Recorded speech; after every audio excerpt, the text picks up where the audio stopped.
I am an American soldier. I'm a warrior and a member of a team. I serve the people of the United States and live the Army values. I will always place the mission first. I will never accept defeat. I will never accept defeat. I will never quit. I will never leave a fallen comrade. I am disciplined. I am disciplined. Physically and mentally tough. Trained and proficient in my warrior tasks and drills. I always maintain my arms, my equipment, and myself. I'm an expert and I'm a professional. I stand ready to deploy, engage, and destroy the enemies of the United States of America in close combat. I am a guardian of freedom and the American way of life. I am an American soldier. I am an American soldier. I am an American soldier. I am Army Strong. There's strong, and there's Army Strong. See what it takes at GoArmy.com. Sometimes riders feel lost, unsure why a passage may not be working. It takes another set of eyes to help us nurture our writing into full maturity. At Black Wolf Editorial Services, we strive to enable writers to develop and grow, offering manuscript critiques and line edits through a mentoring editorial style. We also offer assistance on generating a writer's bio for your websites. Black Wolf Editorial Services, nurturing your writing into maturity. For a full list of services, visit blackwolfeditorial.com. Hey folks, I want to introduce you to a friend of mine, Dr. Richard Harden. We are on the same mission, which is waking up America. We just have different paths. So stay tuned for some information on how you can keep up with Richard and all his work. Visit Richard's website at raharden.com. That's the World Wide Web at RAHARDIN.com. At his website, you can see a summary of the 6 books he has written, where purchases may be made. He also has a link to 18 videos on YouTube and several blogs about Christian beliefs. If you prefer, visit Amazon.com/Kindle and type in Richard Harden to see and purchase his books. Every day, the men and women of the United States Marine Corps stand ready to defend the American way of life. The few, the proud, the Marines. The following message contains a special offer for listeners of this station. Are you a man over 40? Are you constantly looking for the nearest bathroom? Do you wake up multiple times a night to use the bathroom? Right now, Perfect Prostate is sending out free bottles of their groundbreaking new formula to listeners of this station. Perfect Prostate Formula was developed by medical doctor Mitchell Fleischer, and its ingredients have been clinically studied to reduce your frequent nighttime bathroom visits and promote healthy urine flow. Right now, preferred customers get their first bottle of Perfect Prostate absolutely free. There's nothing to lose. Perfect Prostate is guaranteed to reduce that constant urge to use the bathroom, especially at night, and promote healthy urine flow. Don't wait. Call now for your free bottle. Just pay shipping and processing. Dial 1-800-675-0251. That's 1-800-675-0251. Supplies are limited. 1 free bottle per household. Call now. Dial 1-800-675-0251. That's 1-800-675-0251. KLRN Radio has advertising rates available. We have rates to fit almost any budget. Contact us at advertising@klrnradio.com.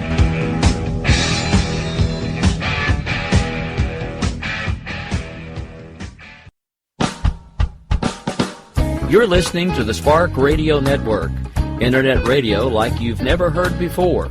Innovation, creativity, and imagination are all said to begin with a spark. So fasten your seatbelt and take the ride of your life and listen for the spark. You are listening to KLRN Radio, where liberty and reason still reign. My name is Jessie. I'm a United States Special Forces widow. This gives me a unique perspective on the world around us. If you're willing to listen, I'll tell you how I see it, and I won't pull any punches. This is my POV, which stands for Point of View.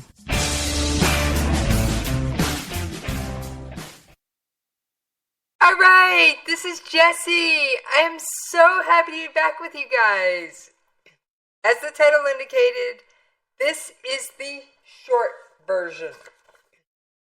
Yes, I've still got show prep, but not nearly as much as I normally do. Here's why. Rick, the host of the Jen and Rick Show and America Off the Rails, is out sick. Well, as one of the other producers here at the station, guess what?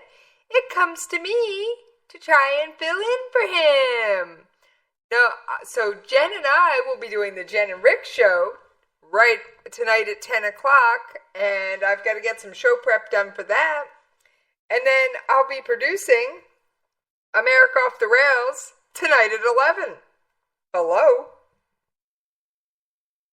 That takes some prep work too. So, due to a little bit of illness, we're doing a short version of Jessie's POV tonight because, well, quite frankly, there's too much in the world not to do something. All right. Moving right along.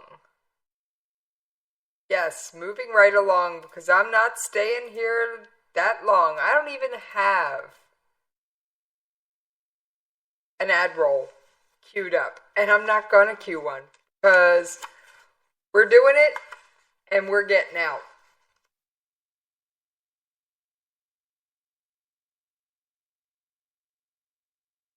All right. Obama administration today ended the wet foot, dry foot policy for Cubans. What was that? It gave Cuban arrivals to the United States residency even if they didn't have visas.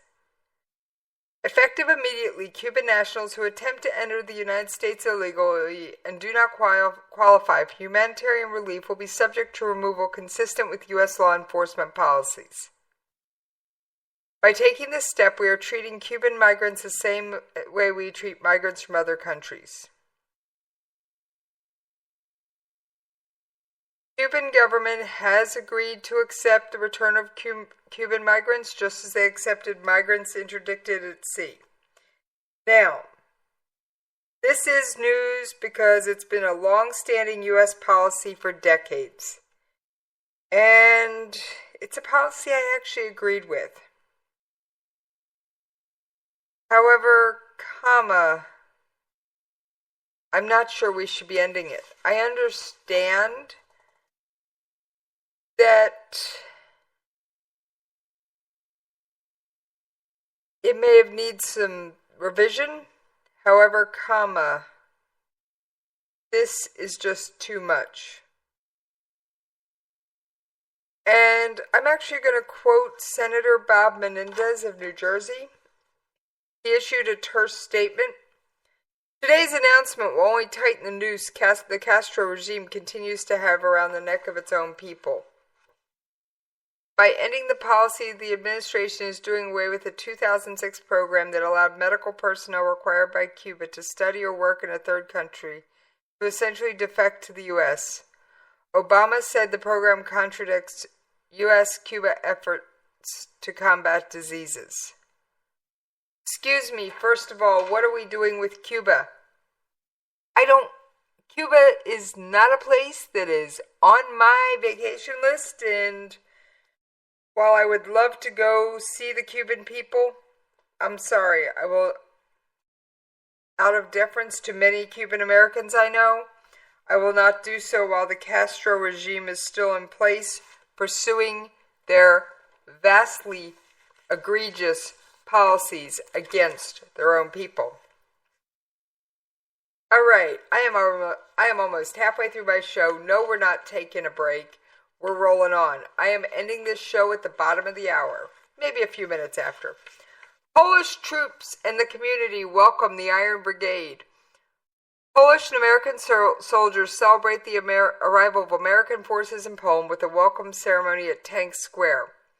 The ceremony marked the official start of a 9-month deployment of soldiers from the 3rd Armored Brigade Combat Team 4th Infantry Division in Eastern Europe. Shortly before the ceremony began, a convoy of vehicles from our 1st Battalion, 8th Infantry Regiment arrived after a 4-day road march from Germany. Their arrival is just one small but meaningful example of how quickly we are building combat power here in Poland. Over the past week, more than 2,700 pieces of equipment transported via rail and road from the German port of Bremerhaven have arrived in Poland. Over the next month, the Iron Brigade will move troops into 7 more countries across Central and Eastern Europe to train its forces as well as Poland. We will act as a team of teams, said Norrie. We will be many nations building cohesion at deterring any act of aggression against our NATO allies. You go, guys. You go. You got this. And that reminds me, how can I not do this? Scott Harvath, 2017 is your year. It is the year you kick cancers to the curb. All right, so it was a 3 to 4 day road march, which is a long and arduous thing. Trust me, I've watched them. All right, this next article comes directly from the Office of Naval Research. Modern body armor better protects warfighters against shrapnel from explosive blasts. However, they still face a hidden threat. The blast pressure and shock wave that could cause traumatic brain injury, TBI. To fight this invisible, insidious adversary, the Office of Naval Research is sponsoring the development of a portable 3-part system that can measure blast pressure, establish injury thresholds for the brain, and analyze potential TBI symptoms. It's called Blast Load Assessment, Sense, and Test. BLAST for short. Department of Defense doctrine requires all those within 50 meters, approximately 165 feet, to stand down for 24 hours and undergo a mandatory medical checkup. This approach presents 2 major challenges. 1, some forward operating bases are only 100 meters, approximately 350 feet across, so half the personnel would need to stand down after an explosion. And 2, 24 hours isn't enough time for a regular medical exam to detect signs of even mild TBI. BLAST uses coin-sign sensors tough enough to survive an explosion and can be worn on helmets and body armor that are able to record blast pressure. This pressure can be downloaded with a specialized scanner. Design possibilities include a handheld barcode-style scanner or a stationary one modeled after airport detectors. By using a special algorithm,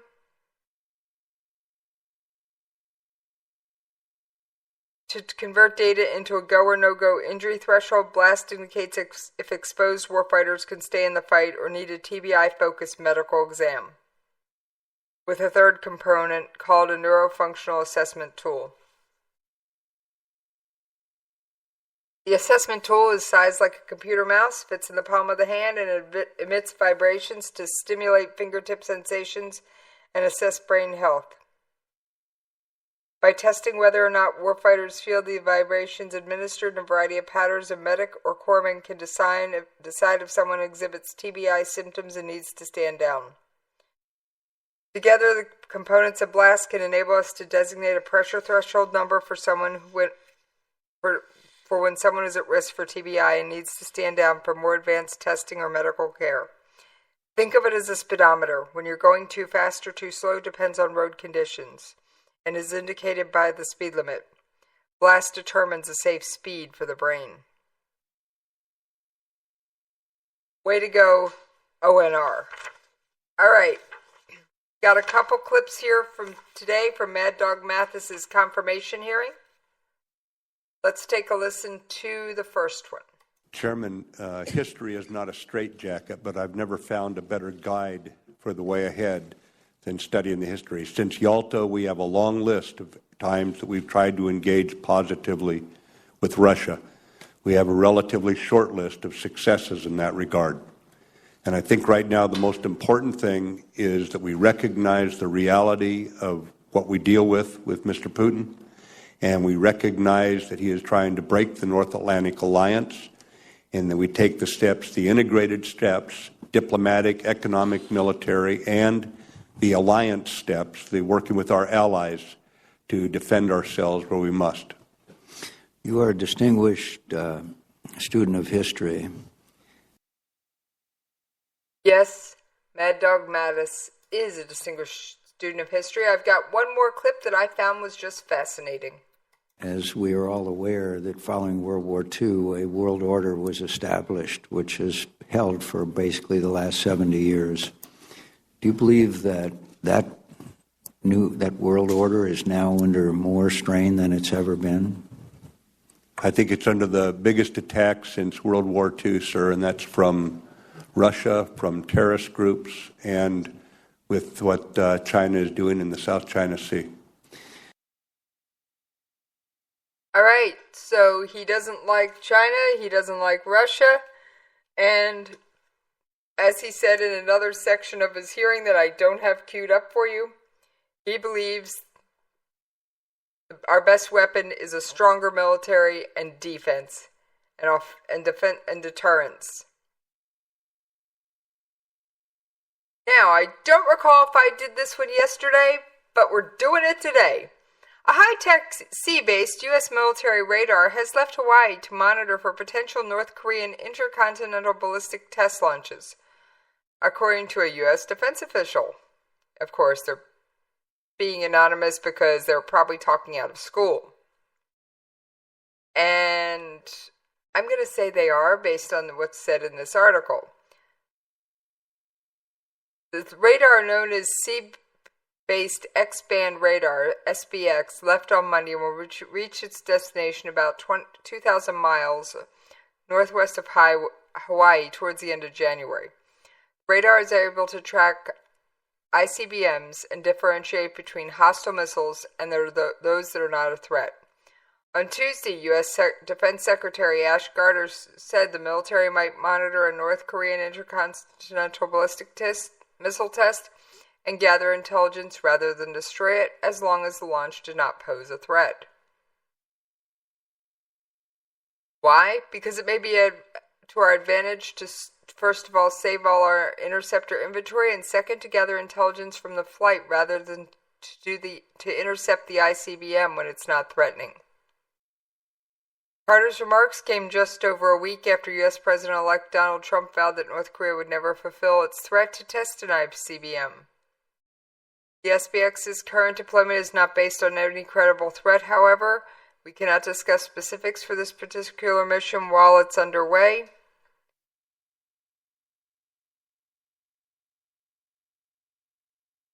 And that's from Commander Gary Ross, a Pentagon spokesman. So, we're not taking North Korea lying down, I promise you. Alright.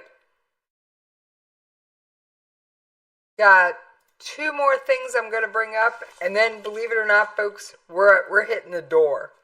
I told you. We're cutting this one short.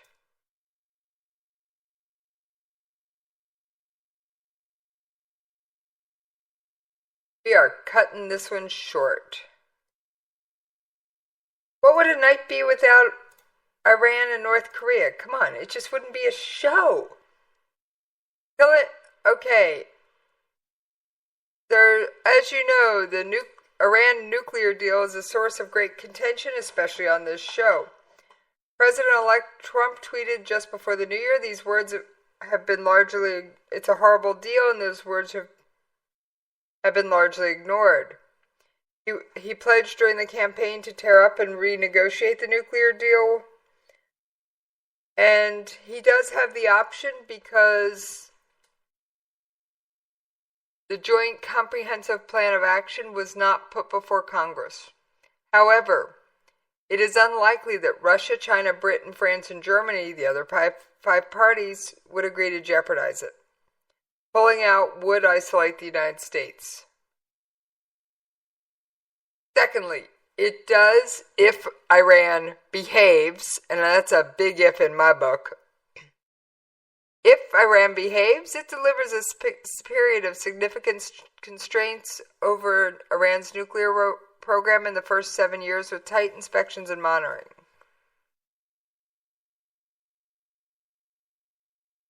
So, yeah, who knows? Also, don't forget we'd be poking the Iranian bear. And I did want to specify Iranian bear because bear is often used to mean Russia. In other Iranian news today, oh yes, there's more. Come on, you don't think these guys are sitting around drinking tea doing nothing, do you? The first of 100 Airbus planes that Iran is expected to receive after its historic nuclear deal with world powers ended some of the sanctions, landed in Tehran today. Yes, the first of 100 Airbus planes. Iran's brand new A321 jet touched down at Tehran's Mehrab International on a flight from Airbus headquarters in Toulouse, France. The 189-seat plane, decked out in Iran Air's blue and white livery, is the first of 100 planes purchased under a December deal worth $18 billion. Most of Iran's aging fleet of 250 commercial planes was purchased before 1979, and as of June, only 162 were operational. The rest had been grounded due to a lack of spare parts. Iran Air, whose website lists a fleet of 43 planes, offers direct flights to over 30 international destinations, including London. Iran Air recently sealed a separate agreement to buy 80 planes from U.S. Boeing manufacturer Boeing. So, we can expect more news with Iran.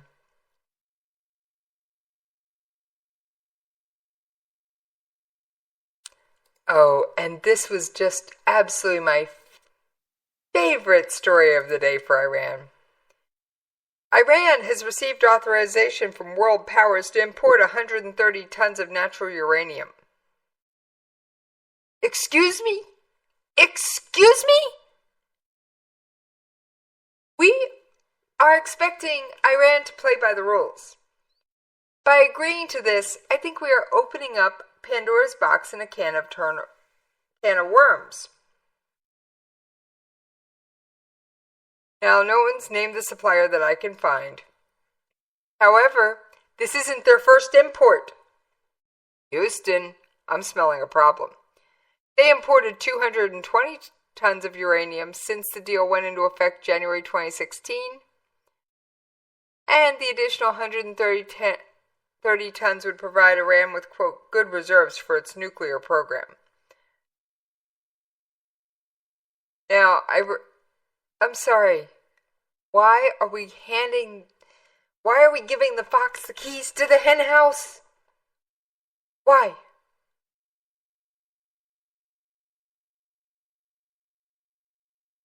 Now, nuclear deal stipulates no uranium will be enriched above 3.6%, and that stockpile will be capped at 300 kilograms. Before the agreement, Iran did enrich uranium to nearly 20% because they were trying to build a bomb. I'm willing to bet, you want to mark my words, and I will say this on air and go on the record. Iran is still enriching to 20%. They're hiding it. They are hiding it in some off-the-books compound we know nothing about, or they're building that compound so they can do it and hide it. And any natural uranium or waste that they get, they're trying to siphon as much of it off to a side cubbyhole we don't know anything about. All right, folks, there is still a lot more in the news today, but unfortunately, I got to get ready for not one, but two more shows. And I have a ton of things to do. Okay? I love you. I would love to spend more time with you tonight. But all you have to do is sit back, relax, hang out for half an hour, and I'll be back on the Jen and Rick show. All right. And on that note, folks, you know what's coming. I'm out of here!